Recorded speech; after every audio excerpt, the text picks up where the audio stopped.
Good evening, and welcome to UN News.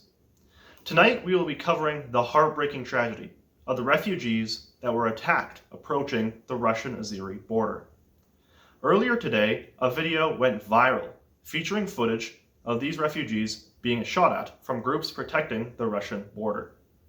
At this time, it is unknown from where the refugees came, but our reporters are investigating this matter as we speak.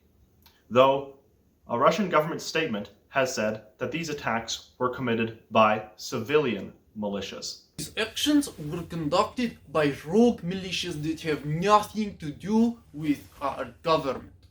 We are a big country with bigger borders. We cannot police the activities of our citizens or indeed even potentially foreign actors. Be assured, however, that Russia will dutifully conduct an investigation into what has happened here and promptly release the findings for the international community.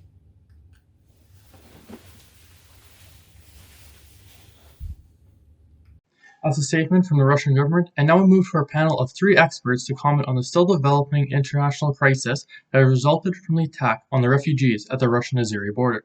I want you to welcome with me human rights activist Samantha Goodwin, political scientist Jonathan Urey, and internet guru Zachary Fodden. First, let's go to Samantha.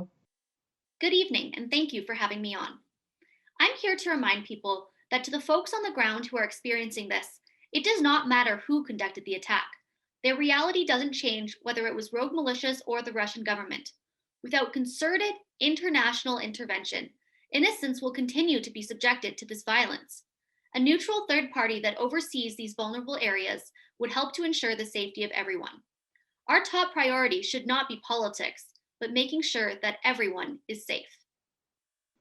Jonathan, you look like you need to interject. Let's go to you next. While I agree that safety is a top priority, I disagree that who conducted the attack is irrelevant.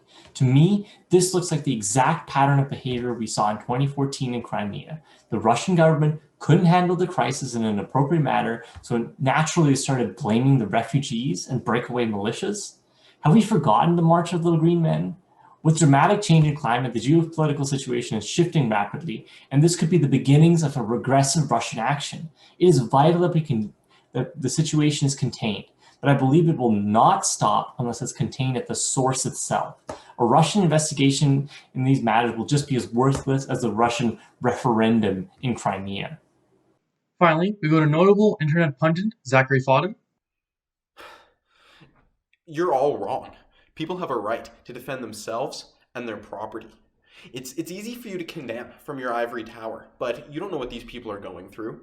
Put yourself in their shoes. What if that were your home? And what if outside of it were a whole bunch of strangers? Now, you don't know what their intentions are. You don't know what they're trying to do.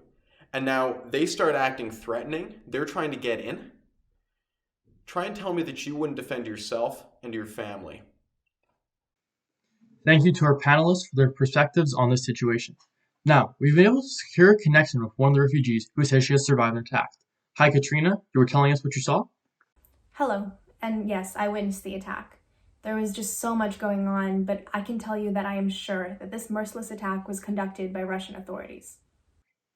What makes you sure it was the Russian government? Did you see some insignia or notable government officials? The Russian authorities deny involvement. No, I didn't see any insignia, but I'm sure that the government was involved. They were so coordinated, they encircled so many of us without making a sound. The Russian authorities have been increasing their presence in our camps. I don't care what they say. This was not simply a civilian militia. All right, thank you, Katrina. Is there anything else you would like to let the world know? I urge everyone to think about the people who have lost their lives here and their families. We are not bad people. We are abandoned people. And we deserve justice, just like anybody else. This attack was aggressive and unwarranted, and I don't care what the Russian government has to say about it. I know they're saying all kinds of things about the individuals who did the shooting, saying that they were just civilians. But at the end of the day, the government didn't see what happened. I did, as did the countless others who lost their lives for it. We were abandoned here. We are not bad people, and we deserve justice. Thanks again to our witness for sharing their story with us tonight. After hearing tonight's news highlight, We hope to hear from the international community regarding what their response will be to this attack on refugees near the Russian-Azeri border. Thanks again for joining us on UN News. Good night.